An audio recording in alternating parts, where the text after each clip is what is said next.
Hi, another days from Bordo's kitchen. I'm here at this beautiful house of Vikas, Mehra. Vikas and I have known each other since November of 2000, PwC IBM days, and we have remained friends. And he's also an excellent cook. So today I have invited him to participate in Bordo's kitchen. We'll see what he does, what he cooks. So we're going to take that through. So here, introducing you today to Vikas Mehra from in Hong Kong. Hi, so you know what? Why don't I introduce you to Vikas Mehra? Vikas, if you can come and join me. Hi Gautam. Hi, come. Welcome. Thank you. Wonderful house. And Vikas is going to cook something for us. So what are you cooking this afternoon, Vikas? Well, what we decided to make is egg biryani. Okay. That's not been in my channel, so egg biryani is going to be. Okay. Now, Vikas, like most of us, we're not trained chefs or cooks. When did you get interested in cooking? When or why did you get interested in cooking? Well, it partly started out of necessity. You need to cook to be able to eat and survive.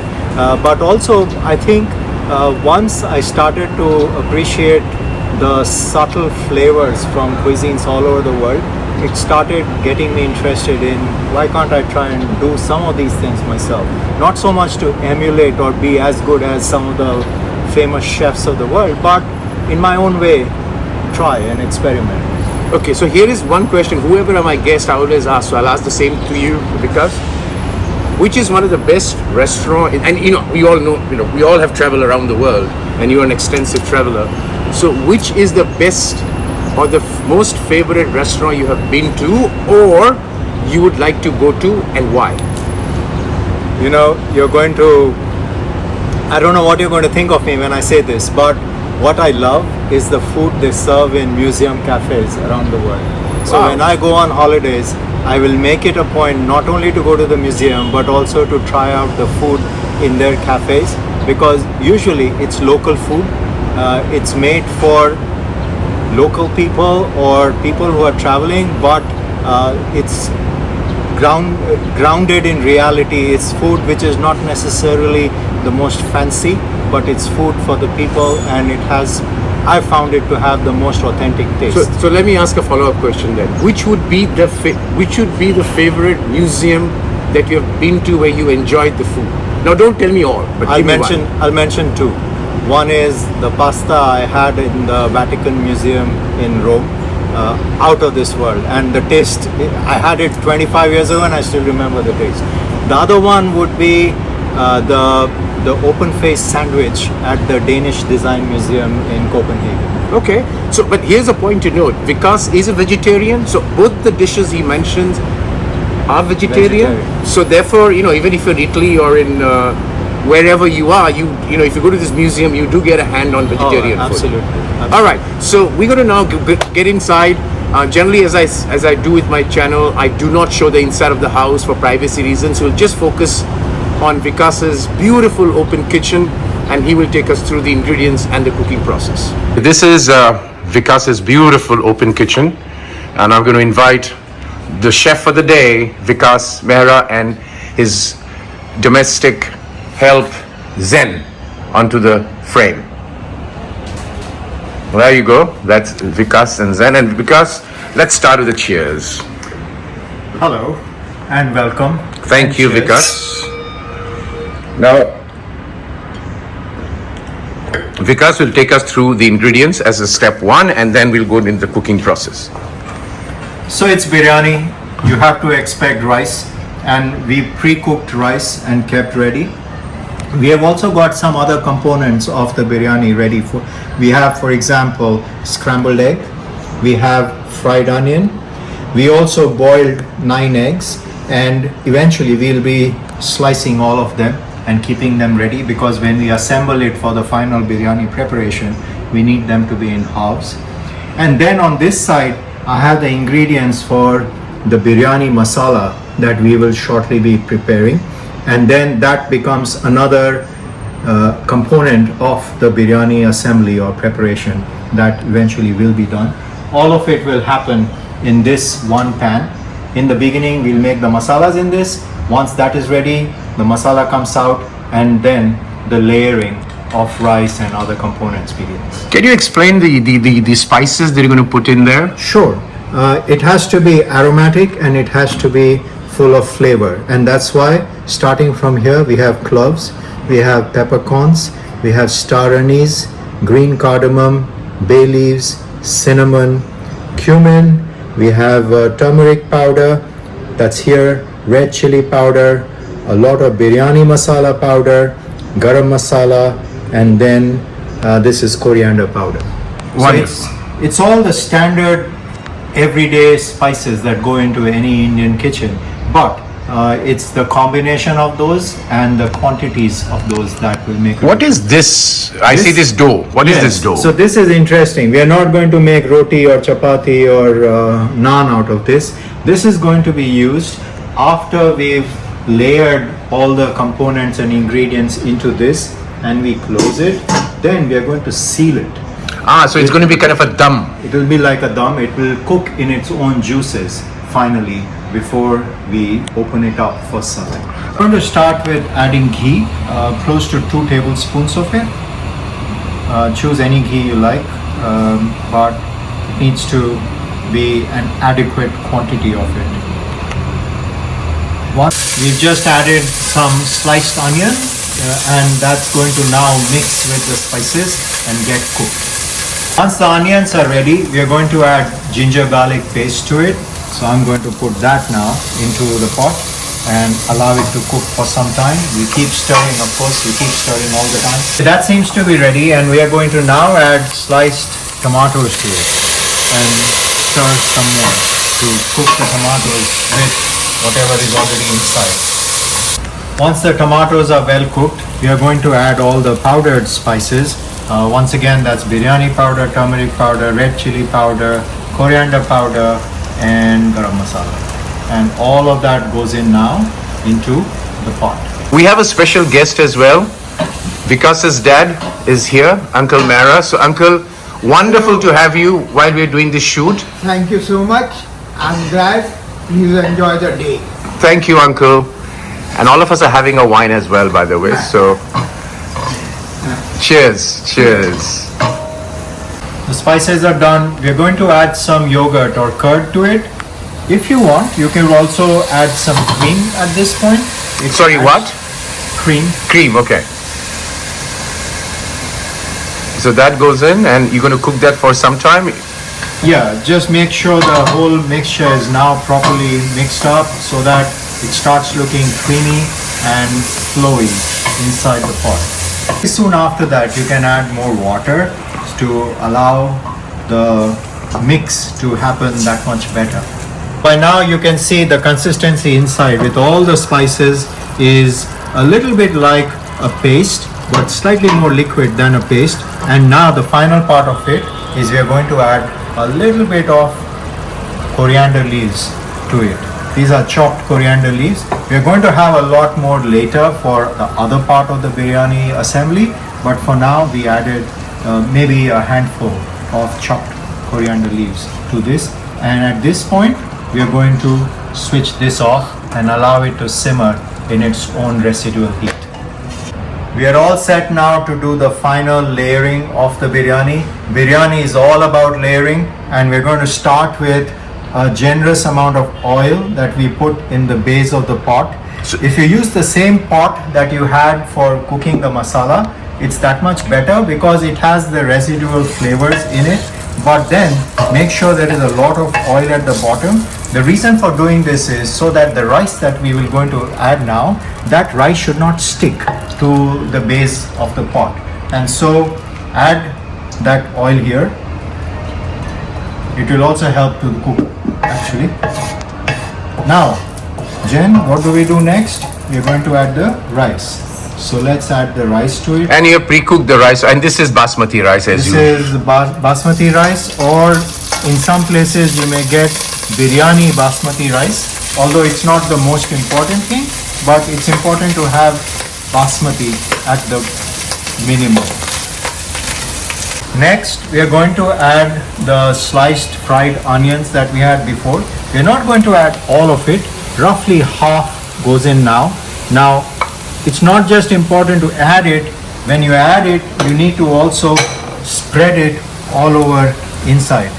Sometimes that may not be so easy, but it is important that you spread it wide and all over the base of the pot that you have got ready and cooking for you. Next, we add about half of the chopped coriander quantity.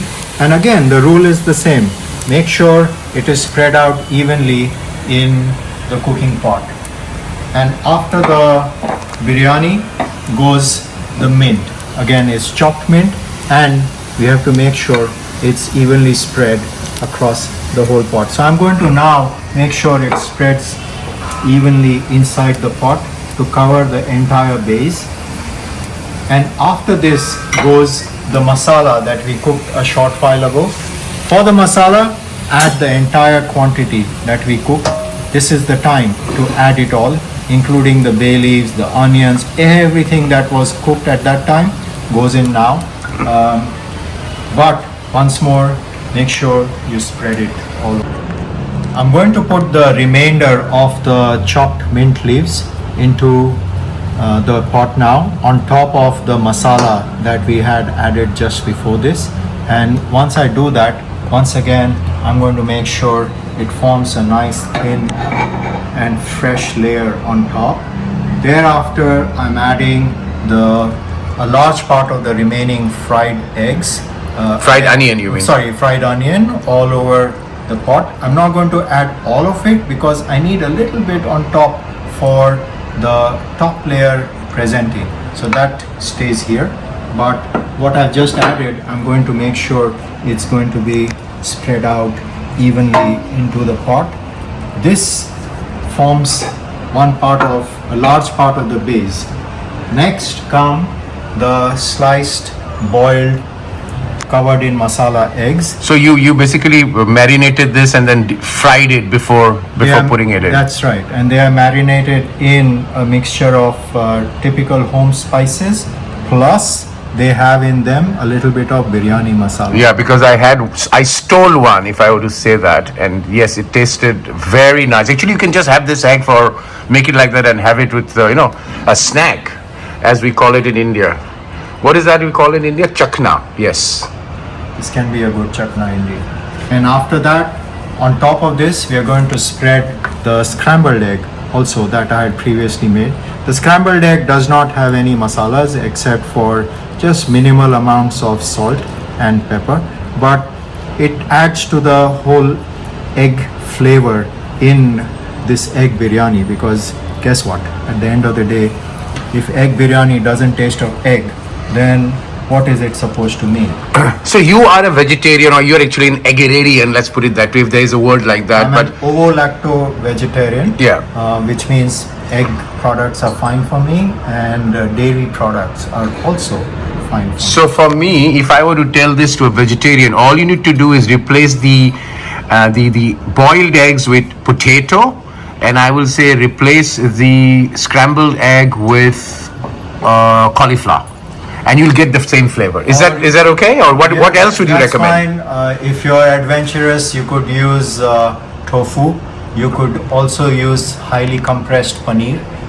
You could, if you want, and if you can get tempeh, that could work as well, because it kind of gives a similar texture when you're eating it. This is the second half of the layering, and the remainder of the rice goes in now. Final few layers, it's back to the fried onion here. It's not a lot because we don't this want... fried onion is like the birista that you have, right? You can actually you can buy this, by the way, Vikas. Do you know that? You can buy it. Even in Hong Kong, you can buy this. Correct. It's dried, but it helps the process. The important thing is you're not putting or leaving a lot of onion for the top. Right. It just needs to be a little bit. You put in the remainder of the chopped coriander, and now on the top, partly for taste but also partly for good looks, we are going to add a little bit of saffron milk. So for this, I've taken 60 milliliter of milk, not a lot, but I've added a little bit of saffron to it. Let it mix and impart the flavors, and once that is ready, I'm pouring it. You know, the reason why we put, and this is for the benefit of our viewers, is why do we soak it in milk is because it takes the heat, because saffron is very hot. Heaty. Yeah, it's extremely hot, and therefore it takes, the milk helps in taking away the heat and adding a texture of the color. So all good. So what's the last step now? Because Now we are ready to close this. yeah, And we are going to seal it with the atta dough. Okay, and now Jen is going to show us how to seal the lid to the pot. Jen, please go ahead. and how long we going to dumb this? After this, we are going to allow it to cook on a very low flame for 20 minutes, 15 to 20 minutes. But 20 is good based on our experience. Now, the reason we only need 20 minutes is because everything that has gone in Has already been cooked. Yeah. It's all cooked. We are just allowing it to now mix and simmer within its own juices. And when you open it, so how this is a layered biryani. So how are you going to? There's a serving process, if I'm not mistaken. That's a very good question. So when we open it, at that time, we are going to add a few remaining egg halves on top, and that's for decoration, but also it shows that this is egg biryani, folks. Don't expect any other kind of biryani. And then when we serve it, at that time, what is important is not just to skim the surface and give it to your guest. It is important to scoop down and bring it up all the way from the bottom, because this is a layered dish. Layer, layer, layer. All right, no, this is wonderful. So this is Vikas Mehra on Bordo's Kitchen preparing egg biryani, and we look forward to enjoying this in about 20 minutes time with a glass of red, which you've already had, or maybe little more red. Minutes later, it's all ready, and we are going to take off the atta dough seal that we had put and lift the lid. A beautiful aroma. You can get the aroma there, and we're going to dress it up now with the few remaining halves of the boiled masala eggs. So that goes there, and what are you going to accompany this with? Or are you going to sprinkle more coriander? we'll sprinkle more coriander. Coriander doesn't hurt ever. So that's done. And your biryani is ready. And we're going to pair it. Usually you would want to pair it with either बैंगन ka salan or mirchi ka salan. What we have today is a carrot, apple and pomegranate salad. We have a coriander freshly made chutney, and we have cucumber raita to go with it. And we have already paired it with red wine. Anyway. Enjoy the meal. Bon appetit. Thank you, Vikas, and look forward to having. And Zen, thank you so much. And we are going to have more of our guests at Bordo's Kitchen. Signing off. Thank you.